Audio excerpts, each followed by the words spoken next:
In the second lecture, the first chapter, the examination of the wise.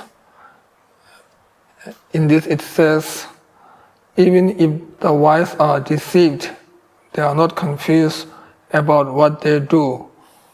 Although ants are sightless, they are speedier than creatures with eyes.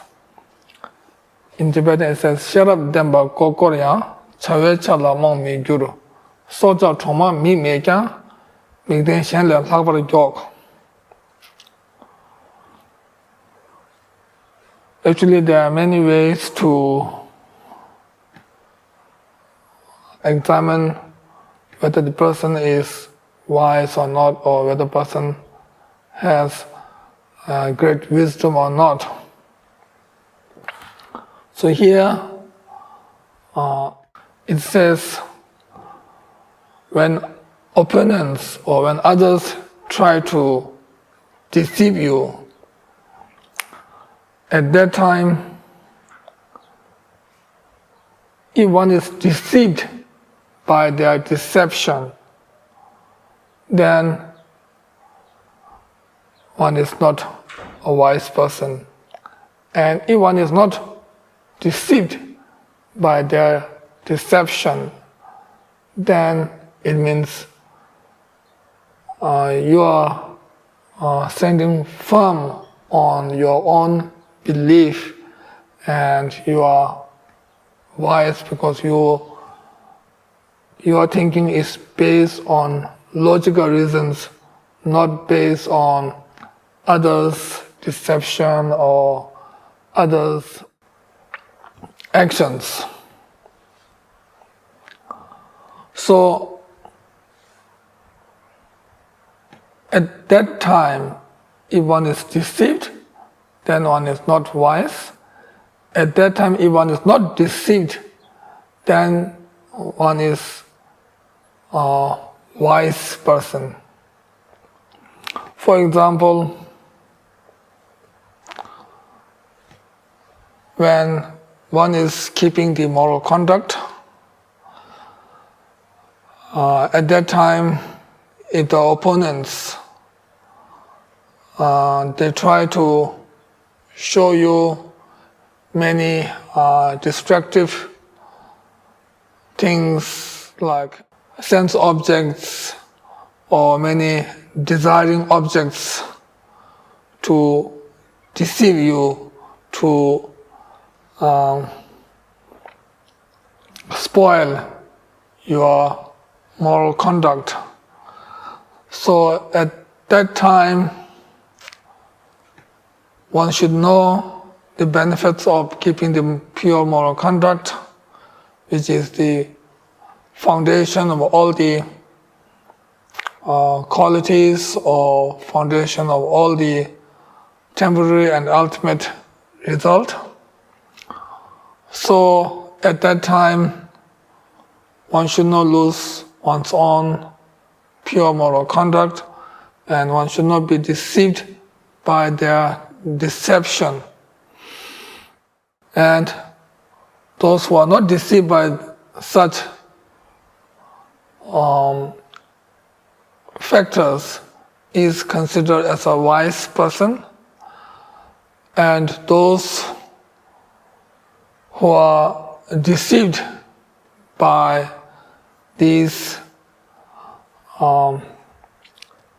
destructive actions, then they are not a wise person. Also, we can apply this to our life, our daily life.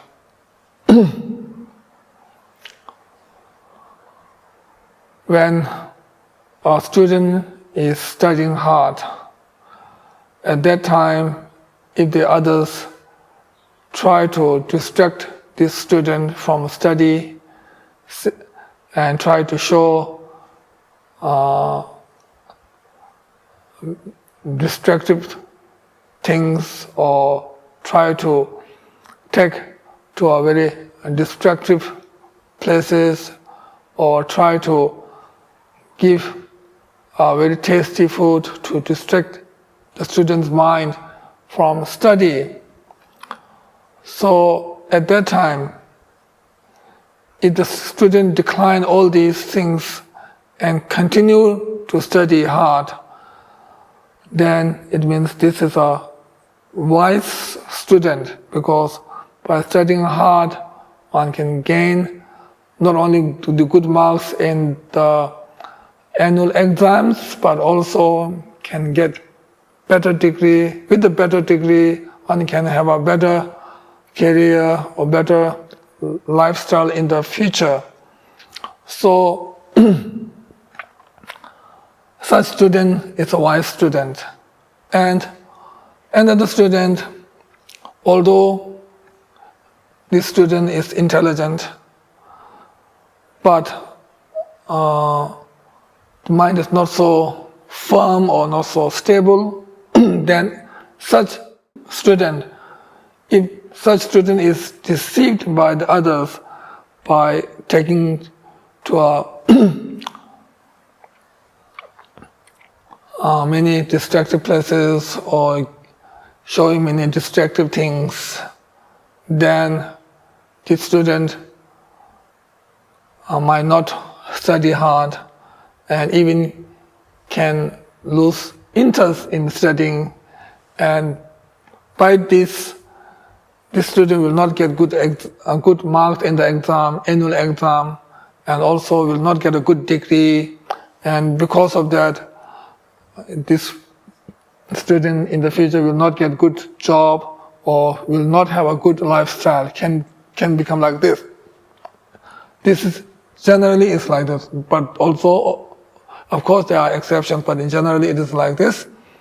So such student is not a wise, because such student is under the control of other factors, cannot stand on his own or her own belief or his or her own, cannot remain on study, cannot remain stable on studying the text, etc. So such person who is under the control of other factor is not considered as a wise person. So this shows these two, one is wise and one is not wise. So not only in the study, but in any field, if one need to do something, then one should do it continuously or with great perseverance without any distraction. One should not fall into the distraction of others. So one should continue on what one is doing. So if you have too much distraction, it can disturb our goal, it can disturb our action and our plans and our lifestyle, etc. So one should be firm on what one is doing, and one should not be fall under the others' factors. So this is the advice.